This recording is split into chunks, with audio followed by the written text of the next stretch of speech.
Hello students, good morning. Let us continue our important topic nuclear chemistry. तो nuclear chemistry को continue करते हैं। आज अपन पढ़ने वाले हैं रेडियो एक्टिविटी।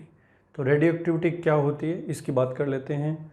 हम सभी ने लास्ट लेक्चर में डिस्कस कर लिया था भाई न्यूक्लियस के अंदर प्रोटॉन और न्यूट्रॉन होते हैं और उनके बीच में क्या बॉन्डिंग होती है, मतलब अच्छी बॉन्डिंग है या नहीं है, वो उसका फ्यूचर डिसाइड करती है न्यूक्लियस का। तो अगर उनके बीच में स्ट्रॉन्ग बॉन्डिंग ज़्यादा डोमिनेटिंग है तो न्यूक्लियस स्टेबल रहेगा, और अगर रिपल्सिव टेंडेंसी ज़्यादा डोमिनेटिंग होती है तो वो स्टेबिलिटी अचीव करने के लिए कुछ ना कुछ तो करेगा। अब कुछ ना कुछ क्या करता है, कुछ स्पेशल टाइप के पार्टिकल्स इमिट करता है, मतलब रेडिएशंस की फॉर्म में वो बाहर निकलते हैं। तो जिन न्यूक्लियस में से स्पेशल टाइप के पार्टिकल्स और रेडिएशंस कंटिन्यूस इमिट होती रहती है ऑटोमेटिकली, उन न्यूक्लियस को अपन बोलते हैं रेडियो एक्टिव न्यूक्लियस, और उस मटेरियल को क्या बोलेंगे, रेडियो एक्टिव मटेरियल, और इस प्रॉपर्टी को क्या बोलते हैं, रेडियो एक्टिविटी। तो what is radio activity? Spontaneous decay of nucleus, या फिर ऐसे बोल सकते हैं स्पॉन्टेनियसली न्यूक्लियस में से कुछ रेडिएशंस बाहर इमिट होती हैं, उसे अपन रेडियो एक्टिविटी बोलते हैं। तो the spontaneous decay of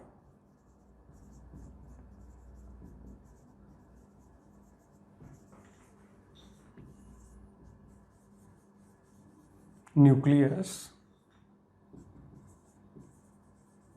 is called radioactivity।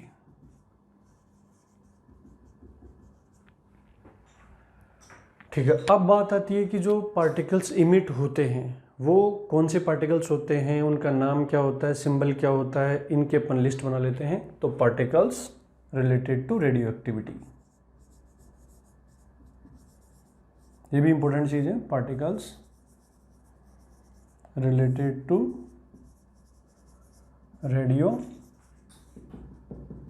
Activity. जैसे मान लो यहाँ पे एक रेडियो एक्टिव मटेरियल अपन ले लें, तो इसमें से पार्टिकल्स निकलेंगे। उन पार्टिकल्स के नेचर क्या है उसको आइडेंटिफाई करने के लिए कुछ जुगाड़ अपने को करना पड़ेगा।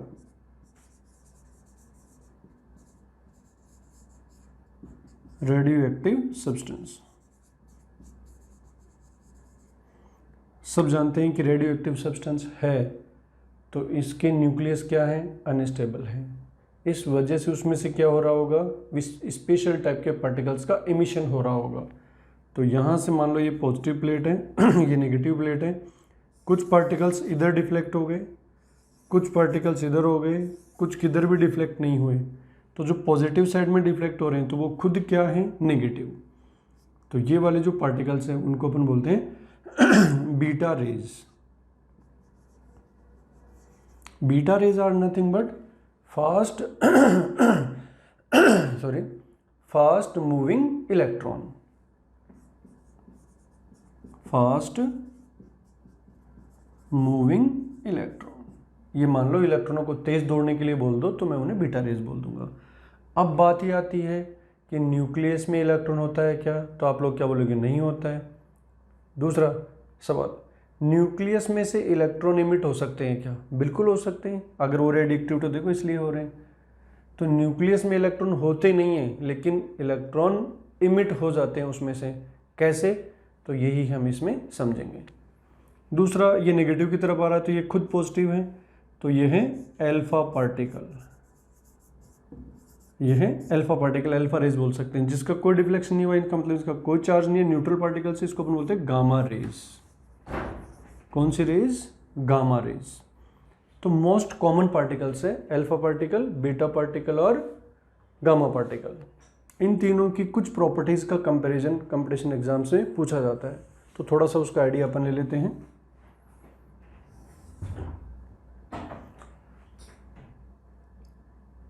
जैसे सबसे पहले अपन देखें इनकी स्पीड की बात करें, स्पीड की अगर बात करें तो गामा रेज तो क्या है, गामा रेज क्या है, लाइट ही तो है। लाइट में जब आपने पढ़ा था ना स्पेक्ट्रम, तो उसमें cosmic rays, gamma rays, X rays, तो ये वही है, फोटॉन्स है simply. Gamma rays are nothing but photons. Alpha rays की जो स्पीड है वो सबसे कम हो जाएगी। पेनिट्रेशन पावर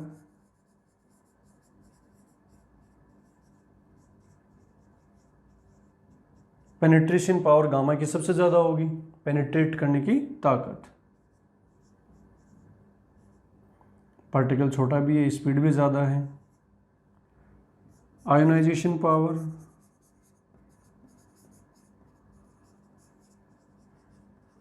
आयोनाइजेशन पावर सबसे ज़्यादा अल्फा की होगी भाई, इसलिए अल्फा पार्टिकल ज़्यादा हार्मफुल होता है। जैसे कोलिजन होगा किसी पार्टिकल से, ये उसको तुरंत आयोनाइज कर देगा। तो ये सिंपल सा कंपैरिजन था इनका, स्पीड का, पेनिट्रेशन पावर का और आयोनाइजेशन का। इसके अलावा भी कई पार्टिकल्स और हो सकते हैं, जैसे पॉजिट्रॉन। कई बार न्यूक्लियस में से न्यूट्रॉन खुद ही बाहर आ जाता है, तो न्यूक्लियस से बाहर आने वाले पार्टिकल्स में और पार्टिकल्स भी होते हैं, पॉजिट्रॉन हुआ, न्यूक्लियस हुआ, न्यूट्रिनो, एंटी न्यूट्रिनो।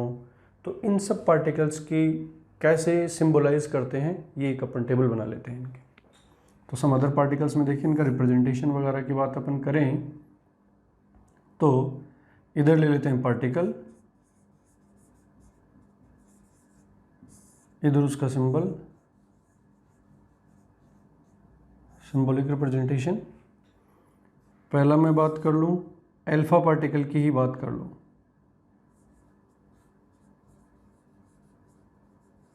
तो अल्फा पार्टिकल को रिप्रेजेंट करने का तरीका क्या है, He2 4। सिंपल सी बात है, हीलियम का जो न्यूक्लियस है उसी को अपन अल्फा पार्टिकल बोलते हैं। मतलब हम कैसे आइडेंटिफाई करेंगे अल्फा पार्टिकल को, दिमाग में कैसे रखेंगे, तो ये बोल दो हीलियम, क्योंकि हीलियम को तो हम अच्छे से जानते हैं कि भगवान ने 2 प्रोटॉन 2 न्यूट्रॉन और 2 इलेक्ट्रॉन को मिला के जो पार्टिकल बनाया उसे हमने क्या बोला था, हीलियम। उसमें से उसके इलेक्ट्रॉन को हटा दो, ऐसे इमेजिन करो कि हमने उसके इलेक्ट्रॉन हटा के फेंक दिए। अब जो न्यूक्लियस बचा हुआ है उस न्यूक्लियस को बोलते हैं अल्फा पार्टिकल। तो अल्फा पार्टिकल की प्रॉपर्टीज क्या होगी, चार्ज कितना होता है 2 पॉजिटिव, मास कितना होगा 2 proton 2 neutron, almost 4 times of proton या फिर न्यूट्रॉन। तो इस तरह से हम इसको इस तरह सिंबलाइज कर सकते हैं। तो याद क्या रखना है, nucleus of helium atom.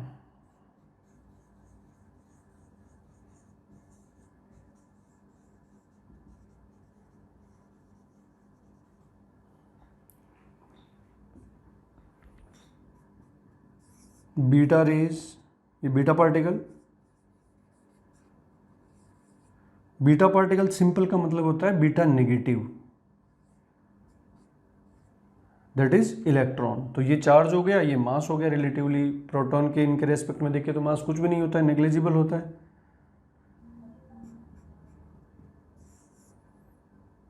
Beta positive, positron, ऐसे याद रख सकते हो, पॉजिटिव इलेक्ट्रॉन। याद रखने का तरीका क्या हुआ, पॉजिट्रॉन, पॉजिटिव इलेक्ट्रॉन, मतलब इलेक्ट्रॉन जैसा ही होता है बट इसमें चार्ज पॉजिटिव होता है। तो वही हो गया, mass negligible, charge positive, positron. Clear. इसके बाद अपन आ जाते हैं प्रोटॉन। प्रोटॉन को रिप्रेजेंट करेंगे P से या फिर H11 से भी रिप्रेजेंट कर सकते हैं, न्यूक्लियस ऑफ हाइड्रोजन।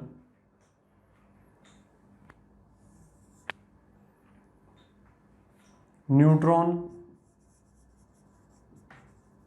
न्यूट्रॉन को N01, चार्ज 0, मास 1। इस तरह से अपन ये कुछ इंपॉर्टेंट पार्टिकल्स हैं, 4-5 पार्टिकल्स हैं, इनका अपन ध्यान रख सकते हैं। Gamma rays, gamma particle, photon से सिंपली गामा 00, इस तरह से अपन इसको रिप्रेजेंट करेंगे। जस्ट एनर्जेटिक पार्टिकल है फोटोन। चलिए, तो इस तरह से अपन कुछ ही सिंपल पार्टिकल्स हैं, इनको ध्यान रख सकते हैं। Alpha particle, beta particle, beta particle 2 हो गए, सिंपल बीटा नेगेटिव होता है, पॉजिटिव के लिए पॉजिटिव बोलना पड़ेगा, पॉजिट्रॉन, पॉजिटिव इलेक्ट्रॉन, है ना। इस तरह से हम इनको आराम से बता सकते हैं। चलो, इसके बाद अपन लेते हैं न्यूक्लियर रिएक्शंस को किस तरह से रिप्रेजेंट कर सकते हैं।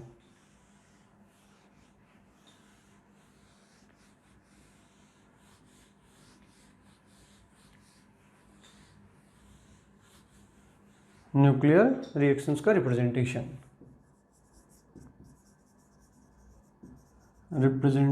Of nuclear reaction.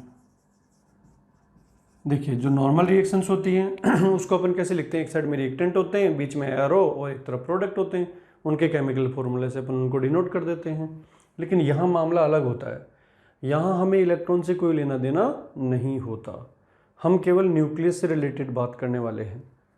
तो कोई भी रिएक्शन अगर लिखी जाएगी तो उसमें रिएक्टेंट्स को देखो अपन इस तरह से मेंशन करेंगे। सपोज कोई एक्स एलिमेंट है, ये उसका एटॉमिक नंबर हो गया, मतलब चार्ज हो गया एक तरीके से, और ये मास नंबर हो गया, ये रिएक्टेंट हो गया, ये Z डैश बोल दो, इसको A डैश बोल दो। इसके साथ कुछ और भी रिएक्टेंट प्रोडक्ट आ इसके साथ और भी प्रोडक्ट आ सकते हैं, इसके साथ और भी रिएक्टेंट आ सकते हैं। तो ये रिएक्टेंट हो गए, ये प्रोडक्ट हो गए। ये रिएक्शंस कौन से फैक्ट पे बेस्ड होती है, तो इनमें मेनली हमें क्या ध्यान रखना है इधर टोटल Z और इधर टोटल Z क्या रहेगा, हमेशा सेम करना होता है, और टोटल A दोनों तरफ क्या होता है, सेम होगा। इसका A, ये जितने भी स्पीसीज है उन सब के A को सम कर दो, इधर वाले A को सम कर दो, दोनों तरफ क्या रहेगा, सेम। तो these reactions are based on the fact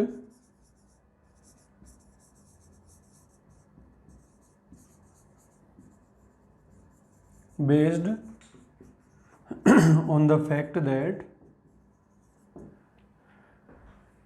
sum of Z in reactant must be equals to sum of Z in product। ये एक परमानेंट दिमाग में फीड कर लेना है कि Z दोनों तरफ सेम होता है, उसी के हिसाब से पार्टिकल डिजाइन होंगे, रिएक्शन लिखी जाएगी।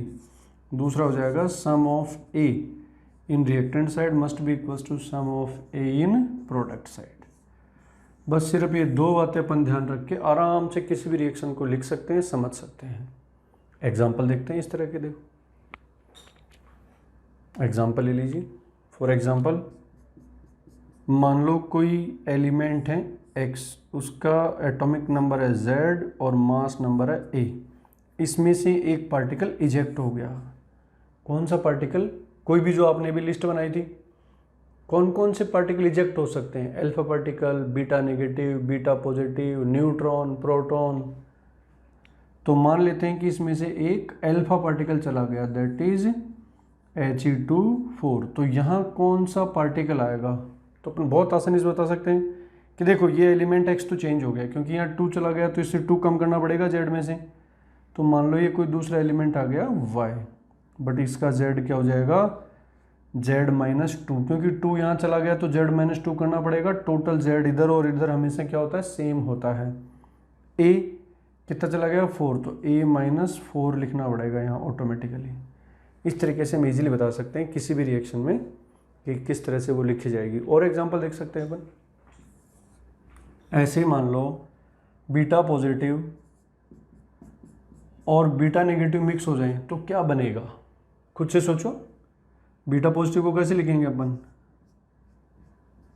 बीटा नेगेटिव को कैसे लिखेंगे, दोनों को मिलाओ कितना आ गया 0, और ऊपर भी क्या आ रहा है 0। तो 0 0 किस पे है, ना कोई चार्ज है ना कोई मास है उसका, तो क्या हो जाएगा गामा 0 0। इट मीन्स पॉजिट्रॉन और इलेक्ट्रॉन के कॉम्बिनेशन से क्या बन गया, फोटोन बन गया। That's it. इस तरीके से हम इजीली बता सकते हैं। ठीक है, और भी बहुत सारी रिएक्शंस होती हैं, वो अपन देखेंगे। जैसे मान लो और लिख लेते हैं, कार्बन 6 और ये आ गया 14। इसमें से एक बीटा पार्टिकल जा रहा है, एक बीटा पार्टिकल जा रहा है, तो बताओ क्या बनेगा, करो सोचो। तो ये टोटल 6 होना चाहिए, तो 5 हो गया कि नहीं हो गया।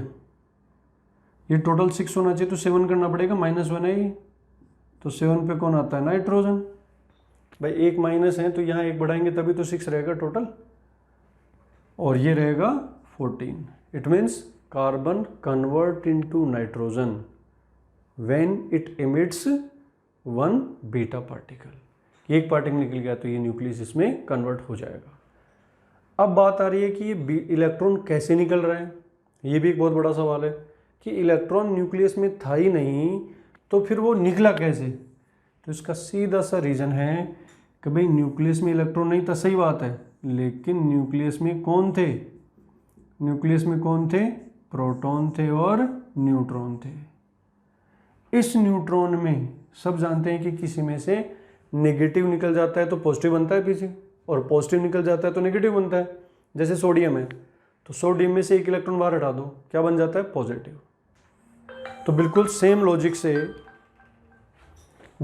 लॉजिक से मैं बता सकते हैं कि इस न्यूट्रॉन में से अगर इलेक्ट्रॉन हटाएं, नेगेटिव चार्ज हटाएं, तो पीछे क्या बन जाएगा, पॉजिटिव बन जाएगा, जस्ट लाइक सोडियम। तो इसमें से हम क्या कर दें, एक नेगेटिव चार्ज हटा दें, मतलब एक इलेक्ट्रॉन हटा दें, तो न्यूक्लियस में इलेक्ट्रॉन होता नहीं है, लेकिन न्यूक्लियस से इलेक्ट्रॉन इजेक्ट होता है।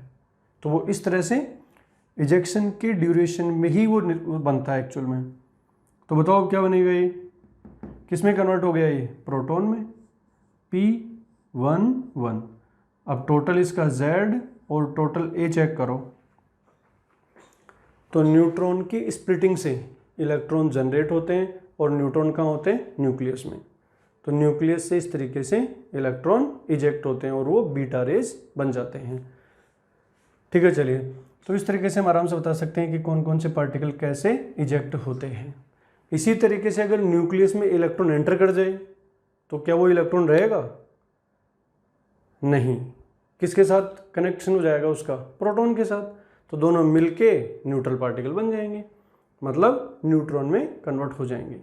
तो इस तरीके से बहुत सारे पार्टिकल्स इमिट भी होते हैं, जिनको अपन क्या बोल देते हैं, रेडिएशंस बोल देते हैं। क्लियर, चलो, तो ये तो हो गया सारा मामला पार्टिकल से रिलेटेड। नेक्स्ट अपन स्टार्ट करते हैं belt of stability and N/P ratio. देखिए, जो न्यूक्लियस बनता है वो किसकी वजह से बनता है, प्रोटॉन और न्यूट्रॉन को एक साथ कंबाइन कर दो, न्यूक्लियस बन जाता है। अब जो प्रोटॉन और न्यूट्रॉन हम उसमें ऐड कर रहे हैं या जिनके कॉम्बिनेशन से न्यूक्लियस बना है, उनका कुछ ना कुछ रेशियो भी तो होता होगा कि भाई एक प्रोटॉन एक न्यूट्रॉन, 10 प्रोटॉन 10 न्यूट्रॉन है कि 11 न्यूट्रॉन है कि 9 है। तो उन दोनों का एक दूसरे में क्या रिलेटिव अमाउंट हमने लिया है, इस बात पे न्यूक्लियस की स्टेबिलिटी डिपेंड करती है। तो किस तरीके से N/P रेशियो न्यूक्लियस की स्टेबिलिटी को अफेक्ट करता है, इसको अपन डिस्कस करते हैं। तो यहाँ ऐसे मान लीजिए कि इसमें हमारे पास प्रोटॉन्स रखे हुए हैं और इधर हमारे पास न्यूट्रॉन्स रखे हुए हैं, और इनसे हमें न्यूक्लियस बनाना है। तो ये प्रोटॉन्स ऐड करेंगे, ये न्यूट्रॉन ऐड करेंगे, इनके कॉम्बिनेशन से न्यूक्लियस बन जाएगा। इस न्यूक्लियस में 3 सिचुएशन हो सकती है, ये दोनों इक्वल भी हो सकते हैं, कोई ज़्यादा भी हो सकता है, कोई कम भी हो सकता है। तो देयर में be 3 cases. Case first, N = P। हो सकता है जितने प्रोटॉन ले उतने ही न्यूट्रॉन भी हो सकता है न्यूट्रॉन ज़्यादा हो सकता है न्यूट्रॉन कम हो, प्रोटॉन ज़्यादा हो। वैसे आप सभी को आइडिया है कि न्यूक्लियस में प्रोटॉन और प्रोटॉन पॉजिटिव चार्ज हैं, तो उनके बीच में रिपल्शन होगा, लेकिन फिर भी वो वहाँ रहते हैं तो अट्रैक्शन भी होता होगा, और अट्रैक्शन स्ट्रॉन्ग होता है तो वो वहाँ मेंटेन रहेंगे। अगर रिपल्शन डोमिनेटिंग होता है तो वो दूर रहेंगे, मतलब न्यूक्लियस नहीं बनेगा। तो उस रिपल्शन को बैलेंस करने में मेन इंपॉर्टेंट रोल प्ले कौन करता है, न्यूट्रॉन। कि प्रोटॉन की लड़ाई को ख़त्म करने का काम कौन करता है, प्रोटॉन करता है। अब जैसे जैसे प्रोटॉन बढ़ते जाएंगे तो उनमें फाइटिंग ज़्यादा भयंकर होती जाएगी, और उसको ओवरकम करना है तो न्यूट्रॉन्स को रिलेटिवली क्या होना पड़ेगा, ज़्यादा होना पड़ेगा।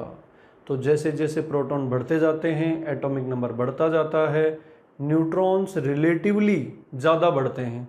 लेकिन ऐसा भी नहीं है ज़रूरत से ज़्यादा बढ़ जाएं। तो वो जो ज़रूरत से ज़्यादा या ज़रूरत तक क्या चक्कर है, एक रेंज यहाँ पे निकल के आती है कि भाई N/P 1:1 हो या 2:1 हो, 1:2 हो, या क्या होंगे, उस चीज़ को अपन यहाँ पे डिस्कस करते हैं। देखिए, अगर ये दोनों बराबर हैं तो N = P बोल दो, चाहे N/P = 1 बोल दो, एक ही बात होती है। तो कुछ न्यूक्लियस ऐसे होते हैं जिनमें N/P 1 होता है, यहाँ n बाई पी क्या हो गया, ग्रेटर देन 1 हो गया, न्यूट्रॉन ज़्यादा है। यहाँ n by P less than 1 हो गया। यही 3 केस हो सकते हैं, इनके अलावा तो और क्या होगा। ये केस कहाँ मिलता है हमें, z लेस देन और इक्वल्स टू 20, z की वैल्यू 20 या उससे कम हो, मतलब एटॉमिक नंबर 1 हाइड्रोजन से लेकर कैल्शियम तक की अगर अपन बात करते हैं तो मोस्टली 1 और नियरली 1 बोल सकते हैं अपन, तो ऑलमोस्ट 1 के आसपास रहता है। ये ऑलमोस्ट 1 के आसपास रहता है और वो स्टेबल होते हैं। हमने बात की थी ना कि न्यूट्रॉन को ज़्यादा होना पड़ता है, तो जैसे जैसे जेड बढ़ता है तो न्यूट्रॉन ज़्यादा होते हैं रिलेटिवली। ये कहाँ तक जा सकता है, ऑलमोस्ट 1.5 तक जा सकता है और वो स्टेबल भी रहेगा। लेकिन प्रोटॉन ज़्यादा हों तो ऐसा कैसे हो सकता है कि लड़ाई करने वाले ज़्यादा हों, बचाने वाले कम हों और वो एग्जिस्ट कर जाएं, नहीं। तो ये वाला केस तो एग्जिस्ट ही नहीं करेंगे, ऐसे न्यूक्लियस तो होंगे ही नहीं। Do not exist. तो अब अपन इस रेशियो को फील करने के लिए एक ग्राफ डिजाइन करते हैं, किसके बीच में, न्यूट्रॉन और प्रोटॉन के बीच में, कि भाई प्रोटॉन बढ़ रहे हैं, न्यूट्रॉन भी बढ़ रहे हैं, किस तरीके से बढ़ रहे हैं, स्टेबल में क्या रेशियो आएगा। तो यहाँ पे एक अपन ग्राफ बना लेते हैं। उस ग्राफ के अंदर एक ऐसा एरिया हमें देखने को मिलेगा जिस एरिया के लिए जो भी न्यूक्लियस होंगे वो सारे स्टेबल होंगे। उसको अपन क्या बोल देते हैं, बेल्ट ऑफ स्टेबिलिटी। तो नेक्स्ट अपन एक ग्राफ डिजाइन करते हैं, किस किस के बीच में, graph between neutron and proton. सभी जानते हैं ग्राफ में क्या होता है, 2 लाइन बनानी पड़ती है। इधर मैं न्यूट्रॉन ले लेता हूँ, इधर मैं प्रोटॉन, या फिर जेड ले लो। अब बताओ, अगर दोनों 1:1 1:1 चल रहा है तो ये स्ट्रेट लाइन आएगी ऐसे। इसमें n बाई पी की वैल्यू क्या रहेगी, 1। लेकिन ये 1 तो कब तक मेंटेन रहता है, 20 तक।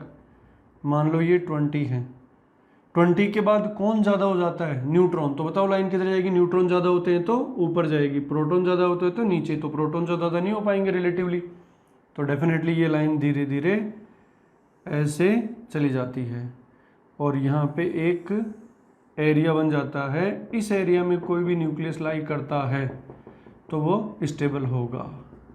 तो यहाँ से जो रेशियो आएगा, किसी भी पॉइंट के लिए आप जो रेशियो निकालोगे उस रेशियो को मैं क्या बोलूँगा, stable n by P ratio. इसलिए मैं इसको बोलूँगा belt of stability. That's it. अब यहाँ पे इसको और अच्छे से समझ लेते हैं अपन कि कोई भी, मान लो मैंने यहाँ पे 3 अलग अलग पॉइंट ले लिए, 1 2 और 3, A B and C। A point के लिए आप आराम से बता सकते हो क्या ज़्यादा है, न्यूट्रॉन ज़्यादा है। किससे, 1 से, 1 से तो ज़्यादा है ही, लेकिन स्टेबिलिटी रेशियो से भी ज़्यादा है। 1 से ज़्यादा होते या अनस्टेबल नहीं बोल सकते, क्योंकि ये सारे 1 से ज़्यादा हैं और स्टेबल भी हैं। लेकिन ज़रूरत से ज़्यादा ही हो गया, इस एरिया में कोई आ गया तो उसके लिए n बाई पी रेशियो ज़्यादा हो जाएगा, इसलिए वो न्यूक्लियस क्या होगा, अनस्टेबल होगा। तो इस n बाई पी रेशियो को कम करने के वो तरीके सोचेगा न्यूक्लियस कि इसको कैसे कम करें और इस एरिया में आए। तो इधर वाले जो भी होंगे वो क्या करेंगे भाई, n बाई पी रेशियो को कम करने की कोशिश करेंगे, जिससे कि वो किधर चले जाएं, इधर आ जाएं। इधर वाले जो एलिमेंट्स हैं उनका n बाई पी रेशियो कम है, वो इसे बढ़ाने की कोशिश करेंगे, जिससे वो किधर आ जाएं, इस स्टेबिलिटी रेंज में आ जाएं। अब हमें ये दिमाग लगाना है कि n बाई पी रेशियो को कम कैसे कर सकते हैं, क्या क्या ऑप्शंस हो सकते हैं न्यूक्लियस के पास। हमारे पास नहीं, हम तो पता नहीं क्या क्या सोच सकते हैं, न्यूक्लियस क्या क्या सोच सकता है ये आपको सोचना है। और ये वाला न्यूक्लियस क्या सोच सकता है ये भी सोचेंगे अपन। तो भाई अगर A की तरफ कोई न्यूक्लियस है तो उसमें कौन ज़्यादा है, न्यूट्रॉन। अब न्यूट्रॉन ज़्यादा है तो उसे कम करना है। कम करने का जुगाड़ क्या होता है, 2 ही जुगाड़ अपने दिमाग में आ रहे होंगे, या तो न्यूट्रॉन ही न्यूक्लियस को छोड़ के भग जाए, तो न्यूक्लियस में न्यूट्रॉन कम हो जाएंगे कि नहीं हो जाएंगे, या दूसरा तरीका क्या है, स्प्लिट, कि न्यूट्रॉन टूट जाए और उसमें से नेगेटिव चार्ज अलग हो जाए, तो नेगेटिव बाहर जाता है तो पीछे क्या बन जाता है, पॉजिटिव। जैसे सोडियम में से एक इलेक्ट्रॉन हटाओ तो क्या बन जाता है, Na+। सिमिलरली न्यूट्रॉन में से एक नेगेटिव हटाओ तो न्यूट्रॉन क्या बन जाएगा, पॉजिटिव। और सब जानते हैं पॉजिटिव बन गया तो अब मैं उसे न्यूट्रॉन नहीं कहूँगा, मैं उसे क्या कहूँगा, प्रोटॉन। तो इसके दो बातें एक साथ हो रही है, न्यूट्रॉन घट भी रहा है और प्रोटॉन बढ़ भी रहा है। तो प्रोटॉन बढ़ने का मतलब हम जान गए कि पीरियोडिक टेबल में एलिमेंट किधर जाएगा, एक पोजीशन आगे मूव कर जाएगा। प्रोटॉन बढ़ गया तो आइडेंटिटी चेंज हो जाएगी ना उसकी, ठीक है। तो आई थिंक ये क्लियर हो गया होगा कि न्यूक्लियस में से न्यूट्रॉन मोटिवेट हो रहा है अपने आप को ख़त्म करने के लिए। क्यों? क्योंकि उस न्यूट्रॉन की वजह से वो इस रेंज में नहीं आ रहा। तो न्यूट्रॉन स्प्लिट करेगा और नेगेटिव चार्ज को बाहर फेंकेगा, और वो जो नेगेटिव चार्ज बाहर गया है, वो जो नेगेटिव चार्ज बाहर गया है उसे हम क्या कहते हैं, इलेक्ट्रॉन। तो इस तरह से न्यूक्लियस से इलेक्ट्रॉन रिलीज होते हैं जिन्हें बीटा रेज बोला जाता है। तो ऐसे बोल सकते हैं कि न्यूट्रॉन अपने आप को ख़त्म करता है बेचारा स्टेबिलिटी अचीव करने के लिए। तो इसको ख़त्म कर रहा है इसलिए ये डाउन हो रहा है। इधर क्या हो रहा है भाई, इधर हमें इस रेशियो को बढ़ाना है। तो बढ़ाने के लिए या तो न्यूट्रॉन अंदर आए या प्रोटॉन कम होए, फिर क्योंकि इसमें कौन ज़्यादा है, प्रोटॉन ज़्यादा है, न्यूट्रॉन कम है। तो प्रोटॉन ख़त्म कैसे होए, तो प्रोटॉन ख़त्म होए तो या तो प्रोटॉन बाहर जाए या वो प्रोटॉन अपने चार्ज को बाहर भेज दे, पॉजिटिव को बाहर भेज दे। तो अब मैं उसे प्रोटॉन नहीं क्या बोलूँगा, न्यूट्रॉन। तो ये प्रोटॉन अगर न्यूट्रॉन में कन्वर्ट हो जाए तो ये घटेगा, ये बढ़ेगा, तो ओवरऑल ये बढ़कर इधर आने की कोशिश करेगा। तो प्रोटॉन का पॉजिटिव बाहर भाग जाता है तो उस पार्टिकल को क्या बोलते हैं, जो पॉजिटिव चार्ज के साथ जनरेट हुआ है उसे बोलते हैं पॉजिट्रॉन। तो पॉजिट्रॉन इमिशन की वजह से ये बढ़ सकता है। और भी कई ऑप्शन है, तो इसको बढ़ाने के कितने ऑप्शंस हमारे पास होते हैं, 3 ऑप्शन होते हैं भाई। इसको कम करने के कितने ऑप्शंस होता है, एक ऑप्शन होता है कि न्यूट्रॉन किस में कन्वर्ट हो जाए या इलेक्ट्रॉन इजेक्ट कर दे, बीटा रेज इजेक्ट कर दे, बीटा नेगेटिव इजेक्ट कर दे। इसके 3 ऑप्शन हैं, या तो वो पॉजिट्रॉन बीटा पॉजिटिव इमिट करें, या न्यूक्लियस जो सबसे अंदर वाला शेल होता है, जो न्यूक्लियस के सबसे क्लोज होता है, वहाँ से इलेक्ट्रॉन को बुला ले कि भाई मुझे बचा ले। क्यों? क्योंकि मैं तो स्टेबिलिटी से बाहर जा रहा हूँ। तो वो उस इलेक्ट्रॉन को कई बार कैप्चर कर लेता है और वो इलेक्ट्रॉन जैसे ही न्यूक्लियस में एंट्री मारेगा ख़त्म हो जाएगा, खुद तो डूबेगा ही, एक प्रोटॉन को और ले डूबेगा। तो इसकी वजह से प्रोटॉन क्या हो गए, कम, और दोनों मिलके क्या बन गए, न्यूट्रॉन। तो रेशियो बढ़ जाएगा। तो इलेक्ट्रॉन कैप्चर, अभी बात करेंगे इसकी डिटेल से। एक और केस हो सकता है alpha particle emission, alpha particle बाहर जाए, अल्फा पार्टिकल बाहर जाए, बीटा पार्टिकल बाहर जाए, इलेक्ट्रॉन एंट्री करे, कैप्चर। तो ये 3 मोड हैं जिनसे n/p रेशियो इंक्रीज हो सकता है। एक मोड है जिससे डिक्रीज हो सकता है, और ये आराम से मतलब रटने की जरूरत नहीं होनी चाहिए, ये समझ में आना चाहिए कि ऐसा क्यों हो रहा है। तो these are the conditions for the particular mode of emission. और ये क्वेश्चन पूछे भी जाते हैं कि इसमें कौन सा एमिशन होगा, ठीक है। तो इनको अलग अलग केस अपन बना लेते हैं। देखिए इसके अलग अलग केस बना लेते हैं। केस फर्स्ट, जैसे मैंने बोला था ना ए, तो ए वाले के लिए ये सिचुएशन है, सी वाले के लिए ये सिचुएशन है, बी वाला स्टेबल रेशियो है। तो पहले तो इन पार्टिकल्स की ही देख लेते हैं। यहाँ मैं बनाता हूँ पॉइंट ए क्या डिनोट कर रहा है, n/p, मोर है किससे, स्टेबल रेशियो। और स्टेबल रेशियो कहाँ से डिसाइड होगा, इस बेल्ट से डिसाइड होगा। Point B, N/P ratio equals to stable ratio. Stable ratio के इक्वल ही है, इसका मतलब स्टेबल होगा वहाँ पे। Point C, N/P is less than stable ratio. इसलिए ये अनस्टेबल है, ये भी अनस्टेबल है, ये स्टेबल है। और ये अनस्टेबल स्टेबिलिटी अचीव करने के लिए क्या करेगा, यहां तक जाने के लिए क्या करेगा, सी बी तक जाने के लिए क्या करेगा, ये आपको सोचना है। तो केस फर्स्ट क्या हो सकता है, N/P रेशियो मोर देन। तो if N/P ratio is more than stable ratio, अगर स्टेबल रेशियो से ज़्यादा है तो उस केस में बीटा इमिट करेगा। Why, in order to decrease this N/P ratio till stable ratio. तो stable ratio then nucleus emit beta negative to decrease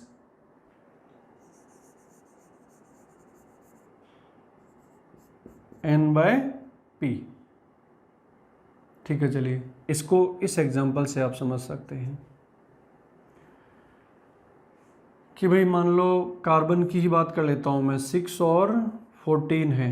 normal ratio क्या आएगा कार्बन के लिए, 1:1। सब जानते हैं कि C6 और 12 होता है, ये स्टेबल है, तो इसके लिए आप N/P रेशियो फाइंड करोगे तो बना जाएगा दिस इज स्टेबल रेशियो। इससे ये ज़्यादा ही होगा, 14 हो गया।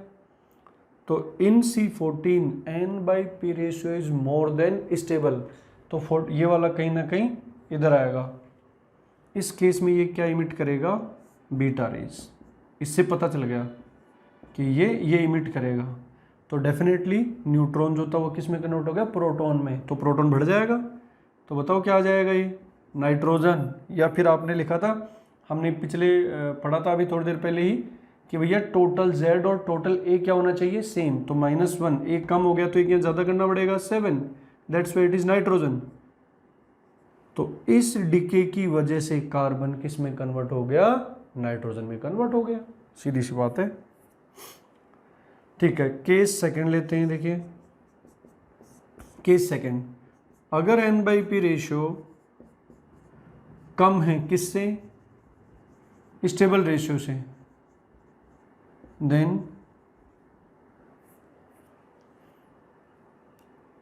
nucleus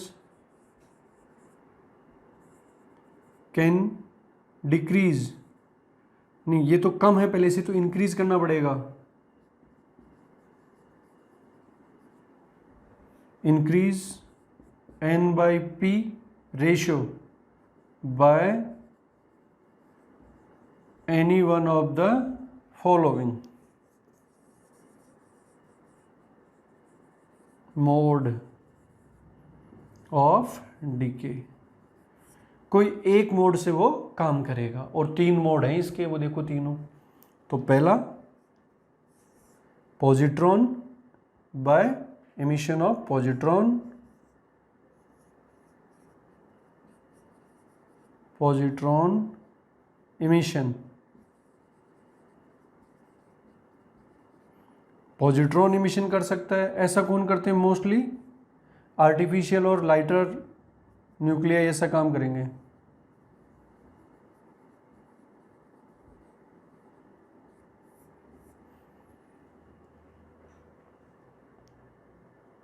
तो कैसे अपन इसको डिनोट कर सकते हैं, यहां देखो इसका एग्जाम्पल।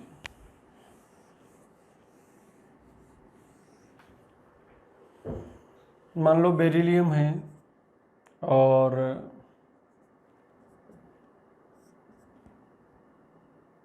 इसमें से एक पॉजिट्रॉन इमिट हो जाए, तो एक पॉजिट्रॉन इमिट हो गया तो डेफिनेटली यहाँ क्या आएगा, 3 ही आएगा ना, ये तो फिर 1 यहाँ है तो 3 आएगा। 3 का मतलब इट शुड बी लिथियम। तो ये पॉजिट्रॉन इमिटर बनेगा। कैसे पता चला पॉजिट्रॉन इमिटर है, ये वाला जो रेशियो अपन यहाँ से फाइंड करेंगे ना, 3/4। न्यूट्रॉन्स फाइंड करना तो आता ही है सबको, ये न्यूट्रॉन्स नहीं है, सम है प्रोटॉन और न्यूट्रॉन का। तो इस तरह से हम इजीली ये फाइंड कर सकते हैं। और दूसरा जो मोड है by alpha emission, alpha emission करेगा तो भी n/p रेशियो इंक्रीज होगा। ये किस में होता है? Mostly in heavier nuclei. Heavier nuclei में ऐसा होता है, मतलब एटॉमिक नंबर 83 के बाद अपन बात करें तो देखिए ये कैसे होगा। मान लो कोई x है, तो ये यहाँ z है, ये a है, इसमें से बीट अल्फा पार्टिकल रिलीज कर देंगे तो ये 2 4 दूसरा बन जाएगा, ये जो आ जाएगा z-2 और ये आ जाएगा a-4।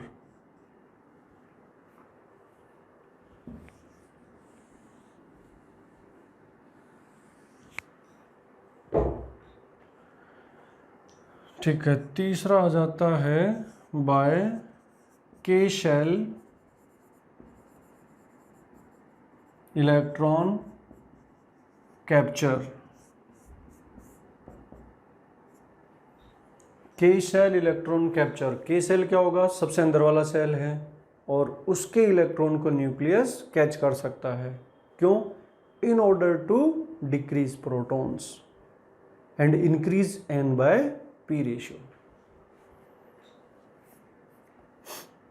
चलिए, तो ये इलेक्ट्रॉन कैप्चर करके कैसे कैप्चर करता है देखिए। ये न्यूक्लियस हो गया, ये इसका KLM, यहाँ इलेक्ट्रॉन है, ये अंदर चला जाएगा न्यूक्लियस में। अंदर चला जाएगा तो इसकी वजह से आपको पता होगा कि अट्रैक्शन की वजह से एनर्जी रिलीज होती है। ये तो बोर मॉडल में भी पढ़ा था हमने कि इलेक्ट्रॉन इनर ऑर्बिट्स में जंप करता है तो फोटॉन्स इमिट करता है, तो ये भी फोटोन इमिट करेगा, जिसको अपन क्या बोलेंगे? X raise. फोटॉन्स ही एक टाइप के। तो ये इलेक्ट्रॉन कैप्चर से भी n/p रेशियो इंक्रीज हो जाएगा और ये भी स्टेबिलिटी को बढ़ाने में इंपॉर्टेंट रोल प्ले करेगा। इसके बाद आते हैं कि भाई गामा रेज का एमिशन कब होता है। तो देखो, न्यूक्लियस जो है उसकी एनर्जी ज़्यादा है, तो वो स्टेबल है या अनस्टेबल है? अनस्टेबल है। तो कभी कभार ओनली एनर्जी की वजह से ऐसा हो जाता है, तो वो एनर्जी को डायरेक्ट इमिट कर देता है without changing in Z and A। तो तीसरा केस आ जाता है if energy of the nucleus is very high, case third.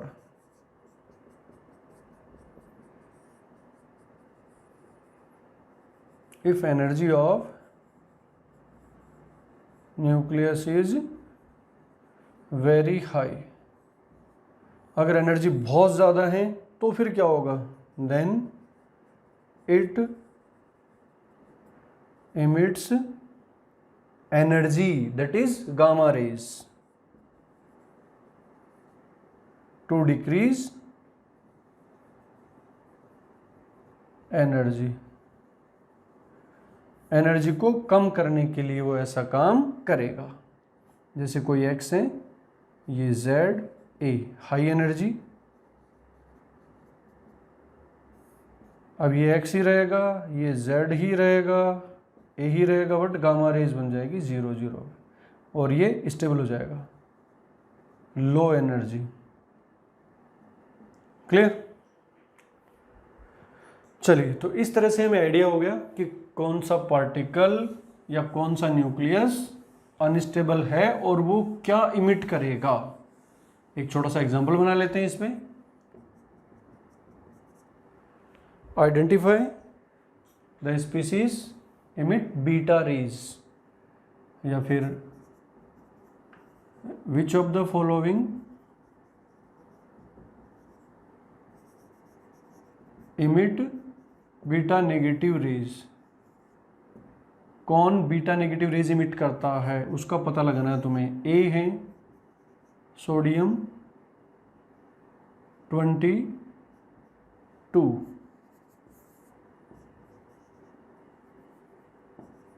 Aluminium 29,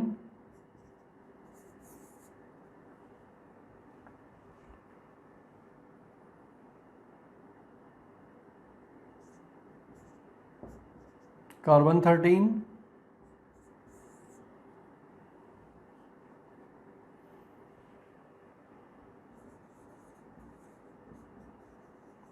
all of these. तो देखिए बीटा नेगेटिव इमिशन के लिए आपको क्या पता है, N/P रेशियो क्या होना चाहिए, हाई। तो जिसमें हाई होता है उसको लो करने के लिए वो ऐसा काम करते हैं। तो किससे हाई होना चाहिए, स्टेबल से। स्टेबल का पता कैसे होता है, दिमाग में होता है। तो इसके लिए 23 आता है यहाँ पे स्टेबल के लिए, तो ये तो लेस है इसमें। तो ये तो पॉजिट्रॉन इमिटर हैं, बीटा पॉजिटिव इमिट करेगा। इसमें 27 होता है, तो इसका मतलब इसमें एक्स्ट्रा न्यूट्रॉन है। कौन है, एक्स्ट्रा न्यूट्रॉन। तो न्यूट्रॉन कम करने के लिए वो अपना नेगेटिव भेज देगा, ये हो जाएगा। तो N/P रेशियो इसका हाई है, इसका N/P रेशियो भी हाई है। तो आंसर जाएगा B एंड C। इस तरीके से हम इजीली आइडेंटिफाई कर लेते हैं कौन सी स्पीसीज कौन से मोड से डिके करेगा। ठीक है, तो आई थिंक ये क्लियर होगा कि स्टेबिलिटी बेल्ट का कितना इंपॉर्टेंट रोल होता है। तो N/P रेशियो ग्रेटर देन 1 और लेस देन 1 की बात नहीं है, स्टेबल रेशियो के रेस्पेक्ट में क्या है, मतलब स्टेबिलिटी बेल्ट के वो ऊपर है या नीचे है, वहां से हमें ये आइडिया हो जाता है कि ये काम होगा। ठीक है, चलिए वैसे सभी को आइडिया है कि छोटे न्यूक्लियस जो होते हैं वो ज़्यादा स्टेबल होते हैं। बड़ा हो जाता है तो फिर बड़ा होने का मतलब यही है कि पॉजिटिव ज़्यादा होंगे, उसके बीच बीच में न्यूट्रॉन भी ज़्यादा होंगे, फिर भी वो ज़्यादा स्टेबल नहीं रहते।